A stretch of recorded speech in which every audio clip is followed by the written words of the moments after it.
Surat ini mengandung makna agung Al-Quran. Kandungan surat Al-Fatihah ini mencakup tujuan asasi Al-Quran secara umum, yaitu prinsip dan turun ajaran agama yang meliputi akidah, ibadah, syariah, keyakinan atas hari akhir, keimanan atas sifat mulia Allah Subhanahu wa Ta'ala. Surat Al-Fatihah layaknya ibu karena ia mengandung prinsip-prinsip asasi semua surat Al-Quran, sehingga tidak heran bila surat Al-Fatihah dinamai juga dengan Ummul Kitab.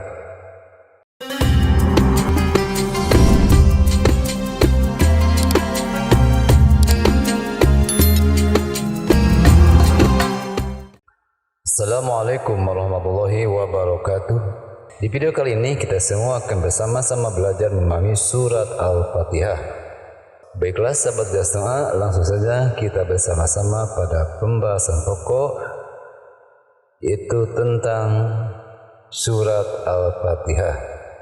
Ada 3 pembahasan yang akan kami uraikan pada kesempatan kali ini. Yang pertama, pembahasan tentang tata cara baca surat Al-Fatihah dalam sholat. Syekh Salim bin Sumair Al-Hadrami dalam kitabnya Safinatun Najah menyebutkan ada 10 syarat membaca surat Al-Fatihah. Ke-10 syarat tersebut kemudian dijabarkan penjelasannya oleh Syekh Nawawi Banten dalam kitabnya Kasyifatus Sajad sebagai berikut. Yang pertama, harus tertib. Makna tertib di sini adalah bahwa surat Al-Fatihah harus dibaca sesuai urutan ayat-ayatnya, tidak boleh dibolak-balik. Kedua, berturut-turut. Artinya semua ayat dibaca secara berturut-turut tanpa diselingi dengan kalimat lain yang tidak ada hubungannya dengan sholat. Seumpama di tengah-tengah membaca surat Al-Fatihah tiba-tiba bersin lalu mengucapkan Alhamdulillah sebagaimana disunahkan di luar sholat, maka bacaan hamdah tersebut telah memotong berturut-turutnya bacaan Al-Fatihah. Bila terjadi demikian, maka bacaan Al-Fatihah mesti diulang lagi dan sholatnya tidak batal. Demikian juga bila di tengah-tengah baca surat Al-Fatihah secara sengaja mengucapkan bacaan seperti sholawat, tasbih atau lainnya, maka harus diulang bacaan Fatihahnya. Namun, bila semua itu terucapkan karena lupa, maka tidak dianggap memotong berturut-turutnya bacaan surat Al-Fatihah sehingga tidak perlu mengulang dari awal. 3. Menjaga huruf-hurufnya. Di dalam surat Al-Fatihah ada setidaknya 138 huruf. Namun, bila menghitung komplit dengan tasdid-tasdidnya, kedua huruf alif pada kedua kata syurat, 2 alif pada kata ad-dallin, dan 1 alif pada kata maliki, maka jumlah seluruh hurufnya ada 156. Semua huruf itu harus terbaca dengan baik. Bila ada satu saja yang tidak terbaca, maka tidak sah sholatnya. 4. Menjaga tasdid-tasdidnya. Di dalam surat Al-Fatihah ada 14 tasdid. Tasdid itu merupakan bentuk dari huruf-huruf yang bertasdid yang karenanya maka ke-14 tasdid tersebut harus dijaga dalam pembacaannya. Dengan menjaga tasdid itu sama saja dengan menjaga huruf surat Al-Fatihah yang juga wajib hukumnya untuk dijaga. Kelima, tidak berhenti di tengah bacaan, lama atau sebentar, dengan maksud memotong bacaan. Nah, bila di tengah-tengah bacaan surat Al-Fatihah berhenti, bukan karena maksud memotong bacaan, tetapi karena adanya uzur seperti lupa atau lelah, maka tidaklah mengapa. Keenam, membaca setiap ayatnya termasuk basmalah. Di dalam surat Al-Fatihah ada 7 ayat yang semuanya wajib dibaca. Dalam madhab Imam Syafi'i di antara ke-7 ayat tersebut adalah bacaan basmalah sebagai ayat pertama, karenanya tidak membaca basmalah di dalam sholat menjadikan sholatnya tidak sah karena adanya 1 ayat di dalam surat Al-Fatihah yang tidak dibaca. 7. Tidak ada kesalahan baca yang bisa merusak makna. Contoh, kesalahan baca yang bisa merusak makna adalah kata an'amta yang dibaca secara salah menjadi an'amtu. Kesalahan baca ini bisa merusak makna dari engkau memberi nikmat menjadi saya memberi nikmat. 8. Dibaca pada posisi berdiri pada sholat fardu.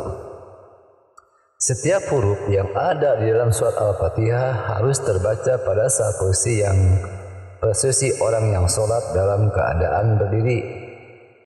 9. Dapat didengar oleh diri sendiri. Setiap huruf surat Al-Fatihah yang dibaca harus bisa didengar oleh diri sendiri bila pendengaran orang yang sholat dalam keadaan sehat atau normal. Nah, bila pendengarannya sedang tidak sehat, di mana suara bisa mendengar bila lebih dikeraskan, maka cukuplah pembacaan surat Al-Fatihah dengan suara yang sekiranya pendengarannya itu normal, maka suara itu bisa terdengar. Tidak harus dikeraskan sampai benar-benar dapat didengar oleh telinganya sendiri yang sedang tidak normal. 10. Tidak diselingi dengan zikir atau bacaan lain. Sebagaimana contoh pada syarat nomor 2, bacaan surat Al-Fatihah di dalam sholat tidak boleh diselingi oleh kalimat zikir lain yang tidak ada hubungannya dengan sholat. Lain hanya bila kalimat yang menyelingi itu ada kaitan dengan kebaikan sholat, seperti mengingatkan imam bila terjadi kesalahan.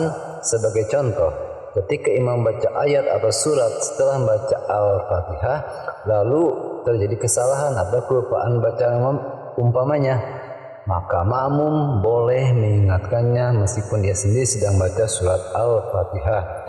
Namun perlu diingat, selagi imam masih mengulang-ulang bacaan ayat yang salah satu atau lupa tersebut, maka makmum tidak boleh mengingatkannya. Bila dalam keadaan demikian makmum mengingatkan imam padahal ia sendiri sedang baca Al-Fatihah, maka terpotonglah bacaan Al-Fatihahnya.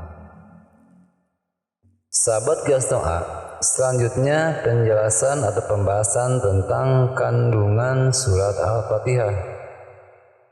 Surat ini mengandung makna agung Al-Quran. Kandungan surat Al-Fatihah ini mencakup tujuan asasi Al-Quran secara umum, yaitu prinsip dan turun ajaran agama yang meliputi akidah, ibadah, syariah, keyakinan atas hari akhir, keimanan atas sifat mulia Allah Subhanahu wa Ta'ala, pengesaan dalam penyembahan, permohonan pertolongan melalui doa, permohonan atas hidayah agama yang lurus kepadanya, permohonan ketetapan iman di jalan orang-orang saleh terdahulu, dijauhkan dari jalan orang yang dimurkai dan orang sesat. Dan surat ini juga mengandung kabar umat terdahulu, penglihatan atas tangga kebahagiaan dan jurang-jurang kesengsaraan, penilaian ibadah atas perintahnya, penjauhan larangannya, dan banyak tujuan serta maksudnya dalam kaitannya surat-surat mulia lainnya dalam Al-Quran. Surat Al-Fatihah layaknya ibu karena ia mengandung prinsip-prinsip asasi semua surat dalam Al-Quran, sehingga tidak heran bila surat Al-Fatihah dinamai juga dengan Ummul Kitab. Abu Fida Ibnu Katsir, ahli tafsir yang bermadzhab Iran, tafsirnya mengatakan bahwa surat Al-Fatihah terdiri atas 25 kata dan 113 huruf.